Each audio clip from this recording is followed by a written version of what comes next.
Hey,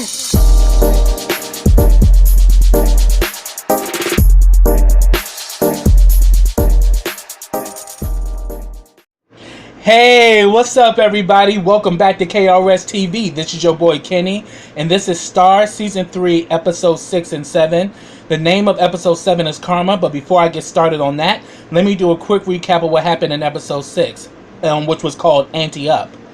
Now, in Episode 6, we see that Carlotta's rhythm and bells idea has been taken over by Mateo and Maurice. So they are spearheading this whole thing. And this showcase was originally created to showcase Take 3 because they're doing a new album. And now that Maurice has gotten into bed with Mateo on this, they now are trying to make Noah the headliner, but then they're also trying to bring in this other artist named Little Deanie, and this dude is a misogynistic piece of trash. Like, he's very disrespectful. You know, they up there on the panel, talking about the Rhythm and Bells event, and, Noah's trying to talk, and then he's up there slurping and everything. He's, oh, you gotta excuse my bitches and all this shit. Then he goes in about Alex because we saw in episode at the end of episode 5 there was an actual sex tape that was leaked of Alex and Derek, and they're getting a lot of heat for that. They're calling Derek eggplant and all that. So they saw everything. And remember, old crazy chick was had that camera inside of the picture, so that's how that happened. So Alice is just really at the end of her rope, so now she's being talked about as far as her sex tape, her modeling contract. They're talking about canceling it. She's going through it, and then Derek is getting a lot of attention that he doesn't want. But then we also see there's this girl who's kind of pieing over Derek, and Alex is wondering who the hell is this. And later on we find out a little bit about her. But while they on the panel, he's going in on Alice's sex tape and all of that. He's talking about, Star, being ratchet and, what kind of mother are you and all this shit. I mean, he was just saying a whole bunch of disrespectful shit, even to the point that Star was about to lunge after him, and then she walks away, and then she gets his drink and throws it in his face. And, they just so are not... Take 3 don't want no parts of Little Deanie. So we see later on, he calls himself trying to apologize because, Maurice is saying that, look, you're going to have to work with these women, so you're going to have to kind of change your image a little bit and actually start respecting the ladies and, stop coming so harsh and all of that. But the 3 of them want nothing to do with his ass, but he says he's going to do a public apology because at the end of the day, it's about all of us in here winning and we need to be a team and all of that. So what he ends up doing, this fool does an apology, but it's a fluke because he ends up dissing them more, and then he actually recorded the actual meeting and was using certain bits that they were saying in the meeting in his diss track. So when it came down to the actual showcase performance, Take 3 went out there and they did that damn yellow tape. And they slayed the shit out of Little Deanie. Exposed his background. He ain't never held a Glock. Pretty much called him a wankster. Like you say you a gangster, but you never pop nothing. So they was putting out all his shit that he comes from a middle class background and his family has a lovely marriage, and they roast the hell out of him in that song, Yellow Tape. It was kind of bringing back that Y'all Know Me diss track that Starhead did last season. And he just got mad and was like, man, this is some bullshit and all of this. Like, yo, that's just real disrespectful. He's like, come on, how you gonna do that? And he was like, the men are the king. He's like, where at? He says, in Africa. And she was like, and what they call that? The fatherland or the motherland. I'm like, you better get his ass, Star. Shut his ass all the way down. So we definitely saw that go on.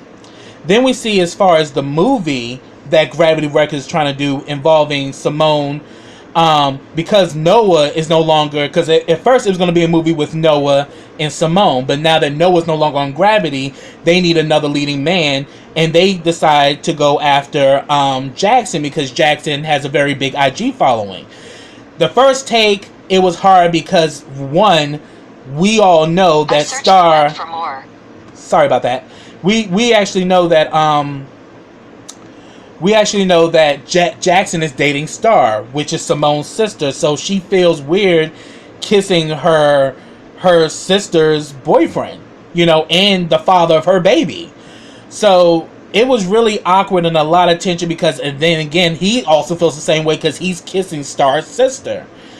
So Nina, who's Mateo's wife, starts working with Simone and pretty much tells her that, look, we need to get a good screen test, because we won't get the backing without it. So we have to deliver something good.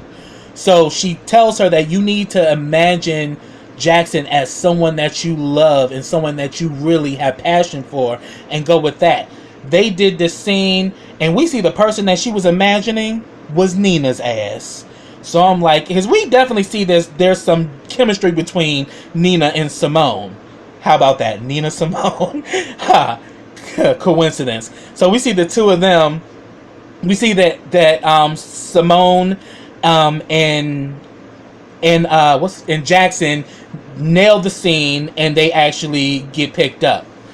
Now Noah, on the other hand, we see that with Noah's situation, Noah is actually getting more and more closer to Megan. He's even writing a song about her because he's really in love with her. It's not like he's using her or anything like that. He really does like Megan. But then we get a scene later on with Maurice and Megan.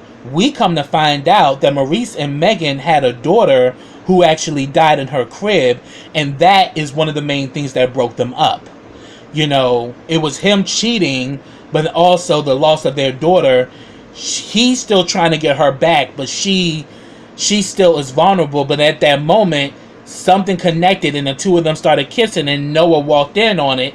They get into it. Him and Maurice go back and forth, and Maurice punches him. But then later on, Megan explains what happened. We lost a child, and at that moment, it was a soft moment. But then he had showed up at her doorstep with a bottle of liquor. He says that, I was going to go out and drink, but I came here instead. So we saying that, Noah really does have feelings for Megan. And we definitely know that Maurice hates it, because Maurice wants Megan back, but now he got to compete against Noah. So I'm kind of on edge with this whole situation, but definitely that was good. And then we also saw in this episode that Cotton is ready for blood, because we just saw in the past episode, she finally found out the truth that it was Cassie that killed Hayel. So here it is. She, at one scene when Cassie came by the house, that damn Cotton had that butcher knife. She was ready to start cutting, but the little boy Jaden came into the room.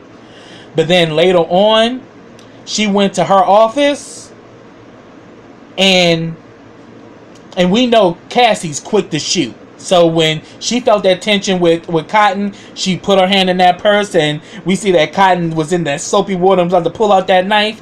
Oh, but when she came to the office, she pretty much just Cotton was just sitting there like, explain to me how you can sit up here and lie to my face all this time, and you knew what the fuck went down.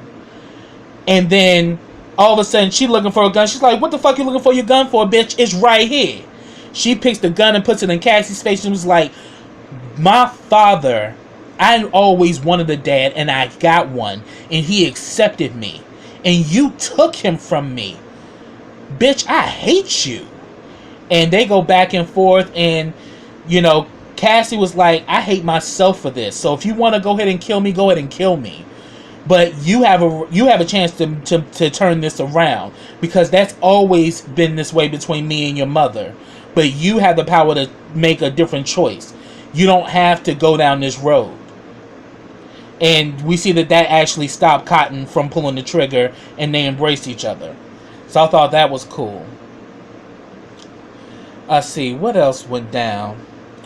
Oh yeah, and we also see Miss Bruce is doing her thing, but then we also know that Miss Bruce is dating Bobby, who's Noah's dad, and she's kind of keeping it under wraps.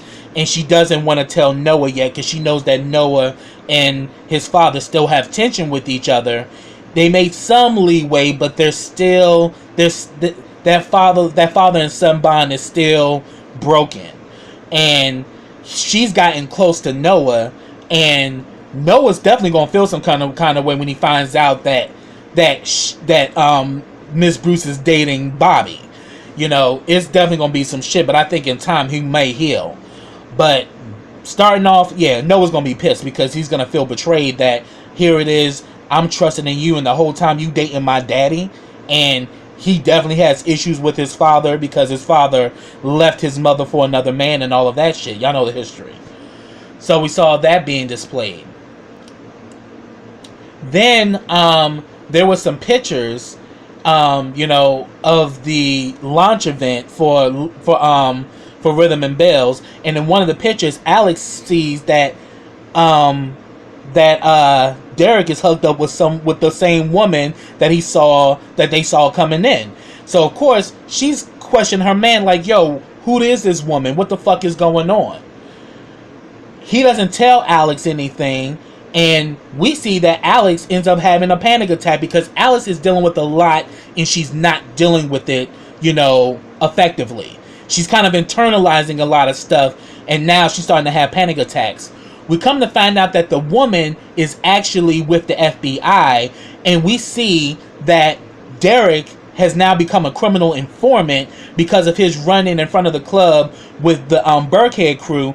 They found out that the Burkhead crew is working within the Karma club. So they pretty much said that, look, we need to shut down the Burkheads, and within that we will also take down the guy who raped your grandmother. So we see that their interaction is due to the fact because he got arrested, they made him an informant because the Burkheads have been on their radar, and now Karma's on their radar. And then there's a lot more to it that we find out in episode 7. But that went down in that episode. Let's see. Yeah, that's pretty much, some of the main things that happened in that episode. If anything I missed, put it down in the comments. Let's actually start talking about episode 7. We see that Karma gets raided by the FBI, and we see that Cassie is in the building, and it's 24 hours and then what happens is that they show us 24 hours before that happened. So definitely the FBI ends up raiding Karma. We see that Xander and Cassie are having a scene together. He's still wondering who is it that's been talking to the FBI.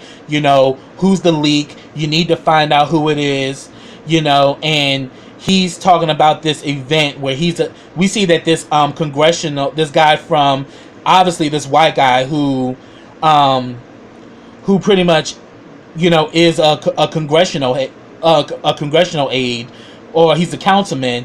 He pretty much congratulates Xander on him being honored, and he kind of looks at Cassie and was like, oh yes, and I would love to see your lovely wife at this event. So he pretty much kind of just looked at Cassie like, okay, we know that you ain't nothing but a side bitch, because ain't no way in hell he'll be walking in this world with you on his arm. That damn southern racism shit. You can be you can fuck with black behind closed doors, but when it comes down to liberation, oh no, you gotta have the white woman on your arm. So we kind of seen what's going on there. And we see that this made Cassie feel some kind of way. And she was pretty much, you know what? I ain't got time for you and all this bullshit. I want to be your main woman on your arm, but obviously you still want to deal with your wife, and you say you love me and all that. But when am I going to when you going to tell me? When am I going to become your woman? When you going to propose to me? And then this nigga threw a damn ring at her, and it was an engagement ring. And it was a big rock too. And I was like, so damn, that's how we proposing these days? Tuh, damn, fuck chivalry, right? Like, just threw the damn thing at her. So then we get a scene with Star and Jackson. They're in the grocery store. She's trying to get all these three musketeers. He's like, girl, we're going to take back two of them or whatever. And then she sees a lady in line who's a single mother with her children, and she doesn't have enough money to pay for her groceries. Star pays for her groceries, and Star is just so bothered by it that she ends up walking out. And Jackson is like trying to get close to her. He wants her to move in with him, but she won't do it. And she just has this wall up. And she's pretty much saying, see, that's why, because I don't ever want to have to depend on somebody to the point where I have nothing. I want to make sure my child has everything, and my child doesn't have to want for nothing, because she knew what it was like to grow up without her parents. You know, she went through the foster care system, and she don't ever want to be in a place where she can't even feed her babies. And her heart went out to this woman, and she's saying, that's why I'm keeping this guard up with you, because I'm not going to be at the disposal of any man. So then we see that Alex and Derek have a moment. Alex is still asking what is up with that chick in that photo, and he was saying that, trust me, I'll tell you in time, but I can't tell you right now. So he runs out. Again, she has another panic attack. So then we see that we get a scene also with Maurice and Noah. Maurice is on his fuck shit and telling Noah that you slipping, you kind of passe, and I need a hit from you, or I'm gonna get somebody else to head Rhythm and Bells. And he was like, dude, you can check my history, check my Grammys and all that. I'm still legit. What the fuck you mean? But he's like, yeah, but you haven't had a hit since you signed with us. We need a hit, and we can just tell how the way he's coming at Noah, and he's saying that this is all business. I'm just letting you know what it is. But nigga, shut up. Part of it is business, but a lot of it is personal. You're mad that he's with Megan, and your constipated, conceited ass can't accept the fact that Megan wants him, and that him and Megan are an item, and yet you're still trying to get at Megan, and you're mad because Noah's in the middle of that. So there's some personal shit, and you pretty much telling him that, you need to do something to make yourself relevant, because if not, then I'm gonna get somebody else to head this tour. So he wanted to come for Noah. So then we see that Take 3 along with Miss Bruce meet up with Maurice, and he says that what's gonna help build this Rhythm and Bells is that we're gonna take on social media, and they bring on this girl named Chloe Richards, who's actually played by Drea, and she's pretty much a social media guru, and what he does is that he does a live feed, and he talks about, oh yes, this is going to be a great event, Rhythm and Bells, and it's going to include Gravity artists along with Noah Brooks, who's going to be headlining, so you guys need to come out and check this out, and it's an event you don't want to miss. And Take 3 was like, he didn't even mention us. And then Star was like, yes he did, he mentioned Gravity artists. So and like they all feel some kind of way, because it's like, first of all, this was Carlotta's idea, and it was her platform to showcase us, not to showcase Noah Brooks. And he was like, well, hey, Noah's popping right now, and maybe if y'all had something going, then maybe y'all would be the headliners, but you're not. And Maurice is on that fuck shit because he got it out for Carlotta. But dude, at the end of the day, you cheated on Carlotta, and when Carlotta became the head of Midtown, she got rid of your ass, which she should have, because it was too close. And you was doing all this fuck shit to try to sabotage everything she was trying to do. So why is your vendetta against Carlotta? But then again, we just know that Maurice is on some fuck shit. And that's why I said that Maurice gonna end up dead eventually, because Maurice is just always a part of some bullshit. And then while he was doing the video, he's kind of throwing hints like, and then and pretty much he's kind of throwing shade about Noah, saying that, yeah, he's the comeback kid, and this is gonna be Noah's big comeback and shit. And I'm like, Noah hasn't gone anywhere though. So it's like he's still throwing these jabs at Noah because he's jealous of him. So then we see Xander and Cassie meet up again, and she's letting them know that, look, Karma's way too hot. Well, Xander was like, look, Karma's way too hot. This whole situation is messing up my business. And what I hear about your damn niece going to the police, what the fuck was that about? She said, first of all, that's family, and family got nothing to do with this. So I'm on top of this. I'll fix it. And he's like, well, obviously, you know, you said you was gonna fix it, but all I'm seeing is that you ain't nothing but a sloppy bitch. And then she pretty much, kind of pushes him, and he kind of grabs her by the neck, and he's like, so get the shit handled and clear this shit, because this is gonna affect everything I'm trying to do. Now, you still didn't answer my proposal. And she says, yes, I'll marry you, while he's choking her. And I'm like, okay, Cassie, you obviously like that rough shit, so oh well. Then we get a scene with the detective and Derek. She wants him to get closer in so they can make their bust on the Bankhead crew and the whole Karma operation.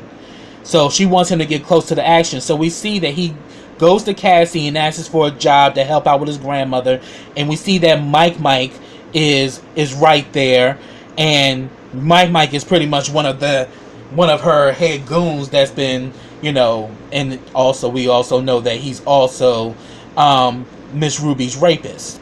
So he asks Cassie for a job, but Cassie lets him know that now you know my drill.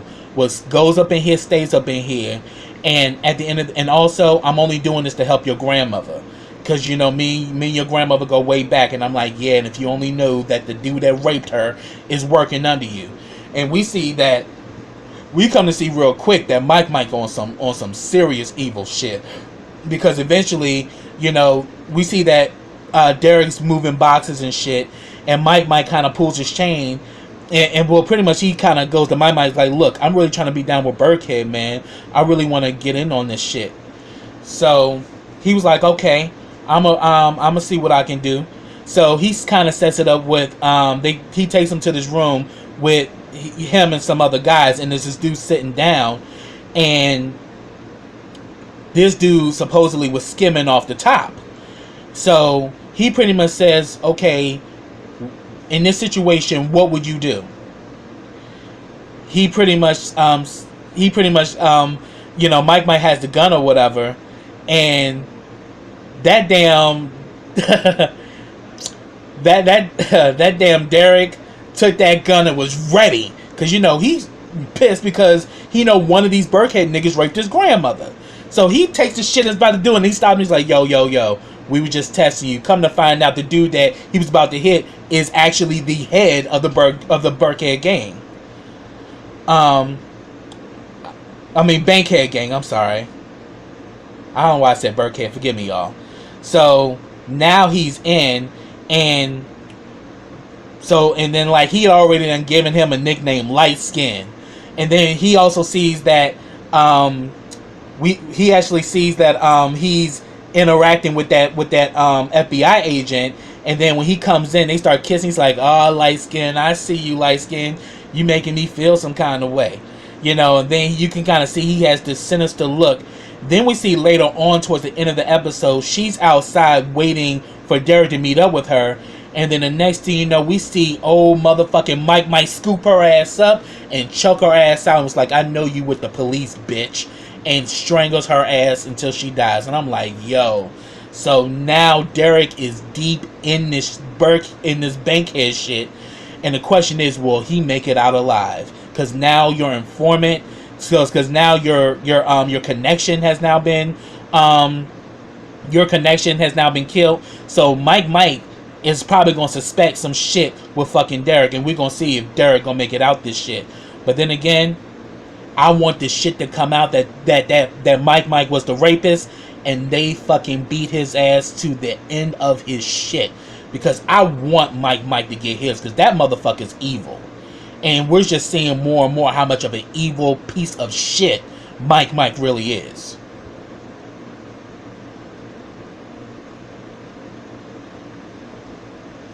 So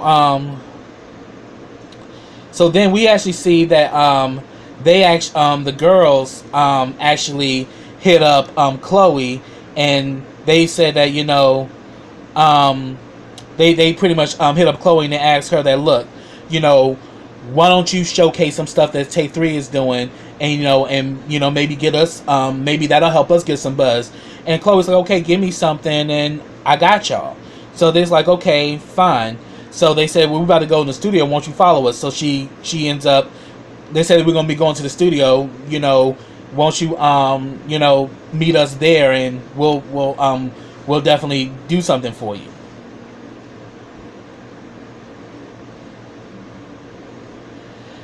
So there we see at the studio, they fighting over what kind of song. Alex ain't taking no suggestions.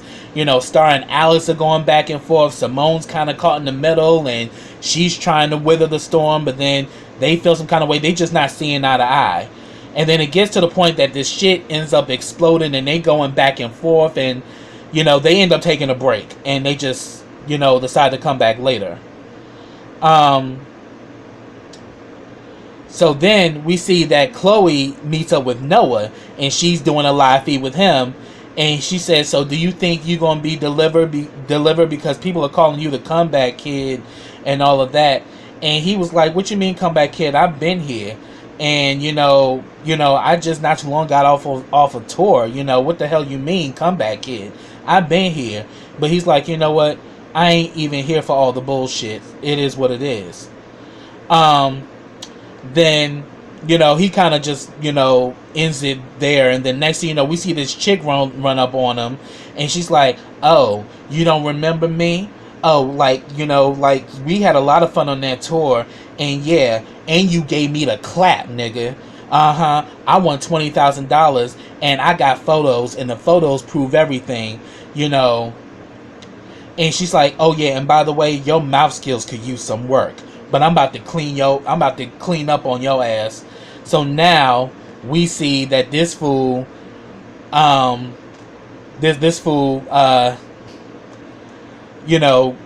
definitely got somebody who's trying to blackmail him out of $20,000. So pretty much he brings this to Megan and Maurice. Maurice is like, pay the bitch. But then, Megan's like, look, I would suggest paying her too, but at the end of the day, I would say you can take this up with the authorities if you want. And, so it's up to you. What do you want to do? And he says, I'm going to take the advice of my lawyer. And you just saw fucking Maurice get salty as shit. I'm like, you pathetic, Maurice. Going after somebody that don't want your ass. And she's saying, because later on she kind of tells him that, look, every time I look in your face, I see our dead daughter. Just let me be and let me live my life and stop trying to trap me up. Because it's not going to happen. So then we get a scene with Star and Jackson. And Jackson is just fed up with Star and her antics. He pretty much tells her that, look, you need to understand something, that this is my baby too. And I'll come to let you know that I'll be there for everything that the baby needs. I'll be taking the baby to school. I'll do whatever it is that baby needs, and whatever this baby needs from me, I will provide. But as far as me and you, we're done, because you don't even want me really involved, and you won't even allow me to be the man that I need to be. So I'm through. We just gonna be parents to this kid, and that's all I'm gonna deal with. But as far as me and you, we done.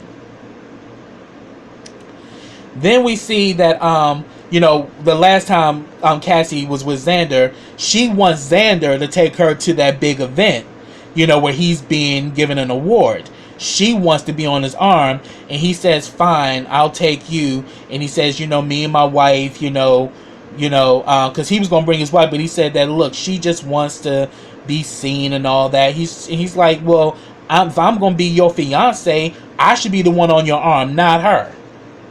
So here it is. We see that she got this clean ass white suit on, and Brandy is a phenomenal vocalist. So they show her little fantasy where she's thinking of her living the good life and being on Xander's side.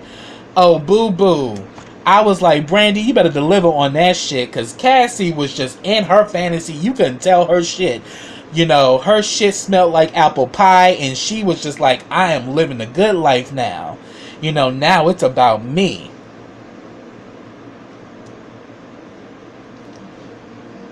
And she was like, oh yes, and I'm going to that event. I'm going to be there. Little do you know. So then we see little Deanie meets up with Maurice, and he still wants in on the Rhythm and Bells thing. And then but then Maurice tells him, look, you're going to have to clean up your mess. You're going to be a part of this thing. And he was saying that, and Maurice was like, well, hey, you know, since you not really, quote unquote, you ain't got no hits out right now, I'm thinking about making little Deanie the headliner for this, because at least he's bringing in, at least he's relevant right now, and at least he got something out here popping at this moment. And he was like, are you serious? This fool? And he was like, man, I ain't here about your damn thought tales, bruh. I'm here to make this money. I'm like, see, little Deanie gonna end up getting his ass beat too, because he another one that's just over the damn top and doing the most.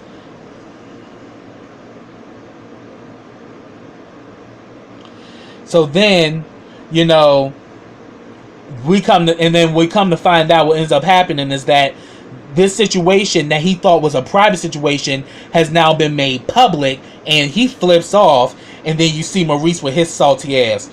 Now, is he somebody that you really want to be with? I'm like, if you don't fucking elbow the shit out of fucking Maurice just makes me sick. I'm ready for Maurice to get his, because Maurice is just doing the most.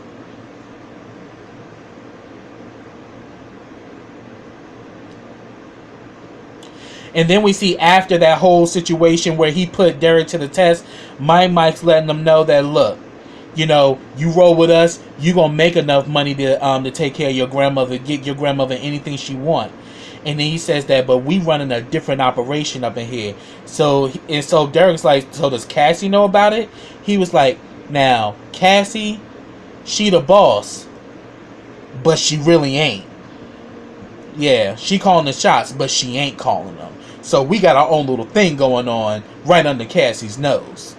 And that shit's about to come back, and I'm about to tie it all together, because I'm thinking the bank heads are working along with motherfucking Xander, and that's where they came from. This is all Xander's shit. So then we see that Cassie goes over Carlotta's house to confront Cotton and was like, yo, what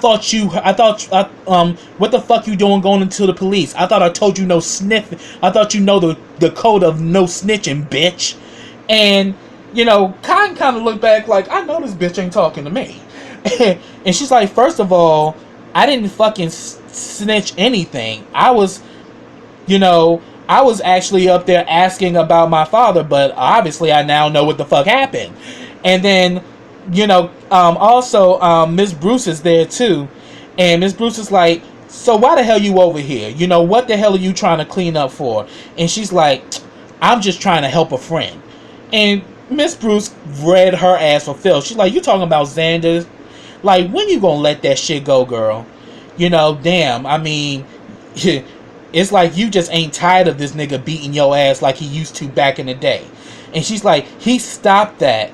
And then, like, Star was like, yeah, that's what they all say. And then we see later on, Star meets up with Cassie and pretty much saying, like, you know, she tells Cassie, I've been you before, and out of my love for Carlotta, I want to help you. Like, look.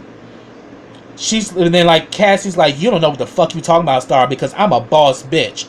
And Star was like, yeah, but what do you feel like? And we see that damn Cassie broke down. I was like, yeah, boo-boo. You putting up that front that you a boss bitch, but inside, you're a woman scorned. So, yeah, so pretty much, you know, Miss Bruce talked Cassie's ass right up out of there, told her shit, oh yeah, bitch, that nigga used to always beat your ass, and here you is still hung to his ass, and he getting you involved in some shit, and he gonna make you pretty much go down for him and shit. And lo and behold, that's exactly what ends up happening. And I'm about to get to that shit. So therefore, then we see that Alice and Simone have a moment, and pretty much Simone just kind of called her out on her shit, you know, because let's see.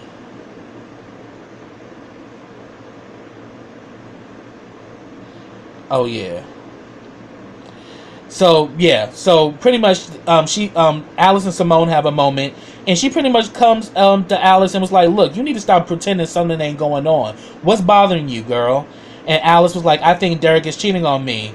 You know, I saw this girl in the picture and they were hugged up." And Simone is like, "That don't even sound like Derek. Derek really fucking loves you.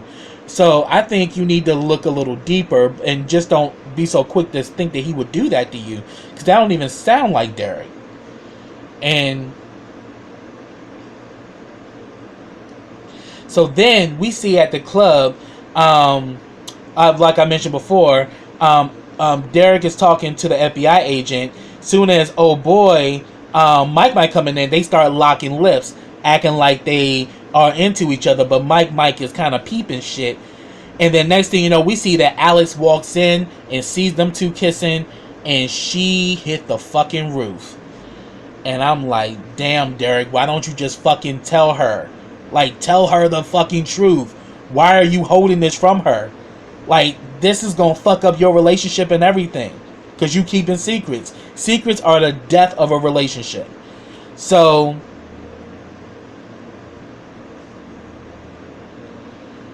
then we see that finally they got Chloe in on one of their sessions, and the three of them, Alex, Star, and Simone, just get into this heated argument.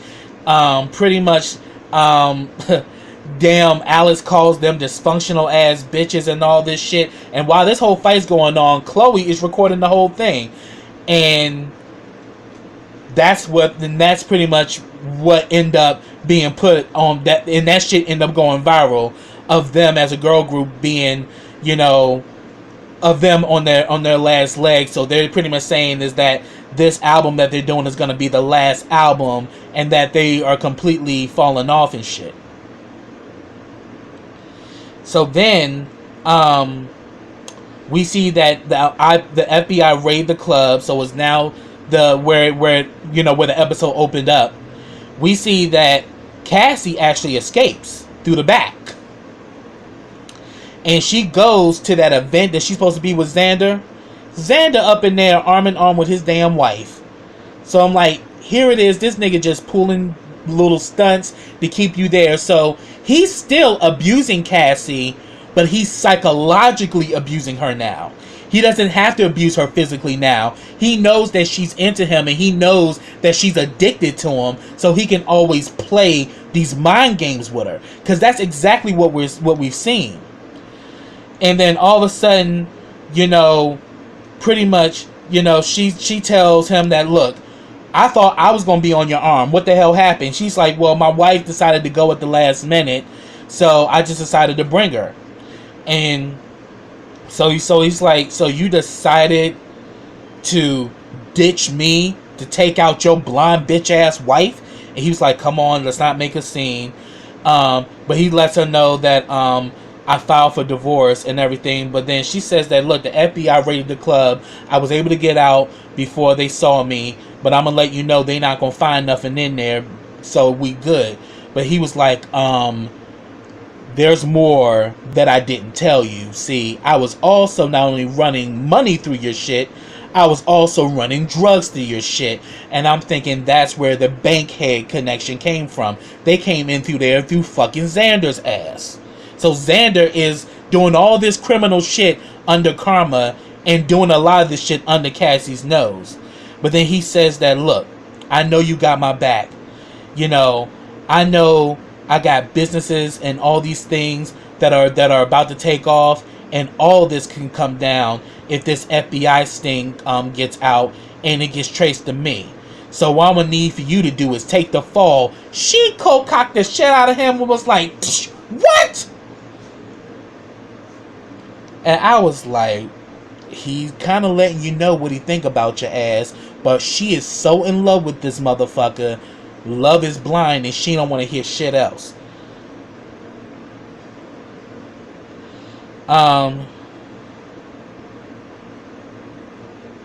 So pretty much, back at the house, Alex is pissed off. Her and Derek going back and forth. She's saying, what the hell is going on at the clubs? Explain this shit. He's like, I'm gonna explain. But, and she's like, I'm done. I can't. He's like, look, I'm gonna explain, but not right now. And I'm like, Derek, you fucking up.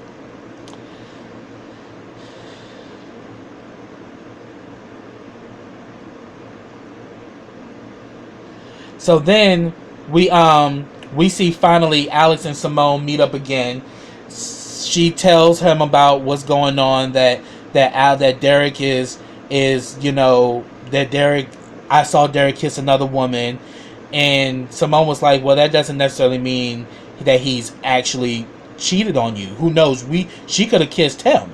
You just walked in and saw that. You need to let him explain himself. And then she's saying, and she also talks about her feelings for Nina. But Nina is Mateo's wife. And then they also find out that the thing went viral, so everybody knows what the hell is going on. And we see that Noah gets vindicated, because what ends up happening, he proved that the photos that old girl was trying to blackmail him with were actually fakes. So he got all of that proved. So he pretty much no longer gotta pay this $20,000 and shit. But this shit is bigger than what he realizes. So we see that Megan is out with Noah. They out, on the breeze, and then next thing you know, some big motherfucker says he gonna blow his fucking head off, and you should have paid the fucking money and shit. So yeah, we come to find out that's who's really blackmailing him, and he got the motherfucker, he got Noah down on the ground at gunpoint and shit. And then Megan is just on the side like, yo, and he ready to pop old boy. So I'm like, yo, what the fuck is this shit? So we're gonna see what the hell's gonna happen with that when they come out, but that's where it ended. And then we see towards the end also that Star bought a house, and she says that she wants him to be there, and she wants her future to be better. She wants to kind of have a family like Uncle Phil and Aunt Viv and all of that. And that I really want this child to have everything. I want this child to have everything that I never had. And that's why I'm working so hard, and that's why I'm doing what I'm doing. But I want you to be a part of this. So they play pony, and they back to getting it on again. So yeah. So then the last thing that they also showed in this episode was that Cassie, with her, we see that she puts the engagement ring in a deposit box inside the office, and next thing you know, we see her going to the authorities, and she decides to turn herself in. So I'm like, girl, love will make you do some crazy things, because this bitch is in love, and that motherfucker don't give a damn about you. But I think next week, Carlotta comes back. But I think the reason why she was gone for 2 weeks, and because in reality, Queen Latifah just lost her mother Rita to cancer. So rest in peace, Rita Owens. So I think this is the reason why she was gone for 2 weeks, and I definitely see that's probably why that scene, was so riveting for her, because she had just experienced the loss of her mother. But yeah, Carlotta comes back next week. So that's what I have, everybody. If I missed anything, put it down in the comments. I'd love to talk to you about it. But subscribe to my channel. Click that bell so you get notifications every time I drop a video. Also, follow me on all of my social networks. You can find them all in the description box. Also, like this video, comment on this video, and share this video. And I'll be back with the next episode of Star. And I think it comes back the week after Thanksgiving. So until next time, everybody, take care.